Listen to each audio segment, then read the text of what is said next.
In this podcast episode, Ben Shapiro addresses the tragic assassination of conservative pundit Charlie Kirk and explores the broader political and cultural ramifications surrounding the event. Shapiro begins by encouraging unity among listeners to reflect on Kirk's legacy through faith, community, and political engagement, highlighting the remarkable outpouring of support for Kirk's family and Turning Point USA, TPA, the organization he led. Over the weekend following the assassination, more than $5 million was raised for Kirk's family, and TPUSA saw a surge of 18,000 new chapter requests, signaling a mobilization of conservative activism inspired by Kirk's life. Shapiro details numerous tributes by public figures and organizations spanning sports and entertainment, underscoring how deeply Kirk's death resonated. From musical tributes by Morgan Wallen and Chris Martin to acknowledgments from sports figures like NASCAR's Christopher Bell and Oregon football coach Dan Lanning, many celebrated Kirk's impact. NFL teams also paid homage, with the New York Jets ovation reflecting his symbolic role as a bright light in turbulent times. Memorial events, including a significant gathering in Washington, D.C., further honored Kirk's memory. He further reflects on the grieving process for Kirk's family, especially his widow, Erica's touching public statements and personal videos during the aftermath, which humanized the tragedy and reinforced her commitment to continuing her husband's mission. Erica's message framed the assassination as not the end, but a spark igniting renewed patriotism, faith, and activism among conservatives. The episode shifts focus to the shooter, Tyler Robinson, painting a detailed portrait based on emerging evidence and official statements. Governor Spencer Cox of Utah confirmed that Robinson was deeply indoctrinated with left-wing ideology and was fixated on certain fringe internet subcultures, particularly furries, a group known for eroticized anthropomorphic animal personas. More notably, Robinson was revealed to have had a romantic relationship with a transgender boyfriend who was in the process of transitioning from male to female, situating Robinson's radicalization within a complex personal and ideological context. Robinson's motivations are linked to hostility toward Charlie Kirk's outspoken views on gender identity, specifically Kirk's insistence on biological realities concerning sex and his vocal opposition to transgender ideology. Reports indicate that Robinson viewed Kirk's positions as hateful and threatening toward people like his transgender partner. This personal animosity became a critical key in understanding the motive behind the assassination.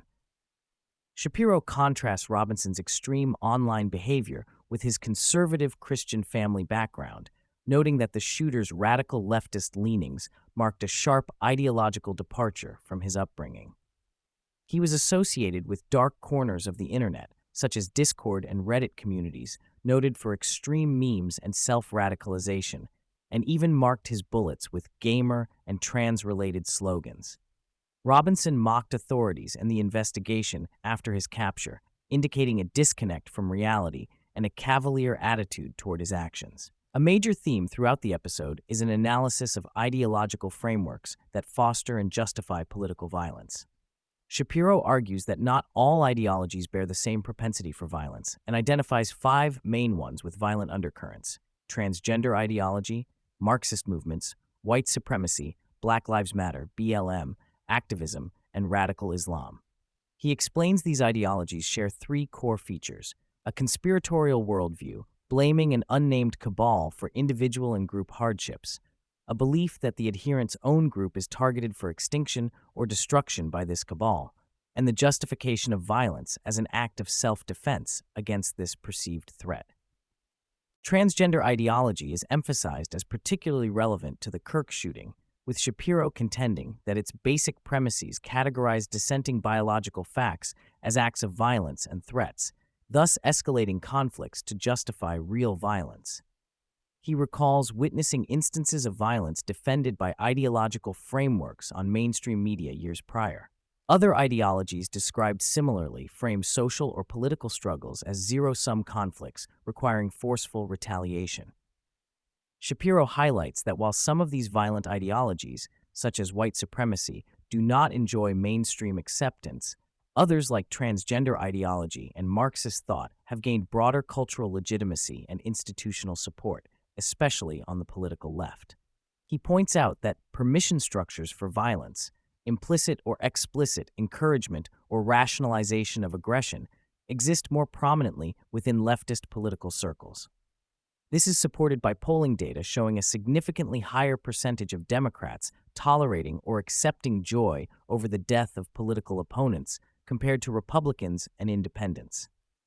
Shapiro does not spare mainstream media and cultural institutions from critique, asserting they actively perpetuate and endorse permission structures for violence against conservatives. He condemns the New York Times for giving a platform to Hassan, a political commentator with a history of promoting violent rhetoric, including calls for bloodshed against capitalists and inflammatory comments justifying terrorism and denying atrocities. Shapiro calls out how these opinions were framed under the guise of free speech or civil discourse, despite being overt endorsements of violence. He contrasts these media responses with the charitable and respectful memorials for Charlie Kirk, accusing left-wing media figures and commentators of using Kirk's murder to vilify him and justify hostility toward his political positions. Elizabeth Spear's harsh characterization of Kirk as a racist, transphobe, homophobe, and misogynist exemplifies this antagonism, which Shapiro contends creates a tacit license for violence by dehumanizing its targets. In the entertainment industry, Shapiro mocks the hypocrisy of Emmy Award attendees who remained silent about Kirk's murder, but openly supported violent causes like Hamas and expressed anti-Israel sentiments. He labels the Hollywood elite as out-of-touch virtue signalers who champion violent narratives while enjoying the spoils of Western civilization. Shapiro discusses the debate over so-called cancel culture, rejecting claims that consequences for those celebrating Kirk's death constitute genuine cancel culture. Instead, he frames such reactions as appropriate societal and employer responses to reprehensible conduct. The episode ends with a call to action, encouraging listeners to support TPUSA and engage in political activism in Charlie Kirk's memory. While acknowledging the cultural chaos and polarization exacerbated by certain ideologies, Shapiro underscores the power of mainstream conservative values, faith, community, patriotism, to counteract these destructive trends. He celebrates the increased church attendance and broad community mobilization following Kirk's death as a hopeful sign amid troubling times. Throughout this emotionally charged and ideologically pointed podcast, Ben Shapiro paints the murder of Charlie Kirk as an act rooted in far-left radicalization, intertwined with personal identity conflicts, and reinforced by dangerous ideological permission structures. He critiques the media and cultural elite for fostering environments where political violence is implicitly encouraged, and condemns the broader societal failure to distinguish between violent ideologies and peaceful ones.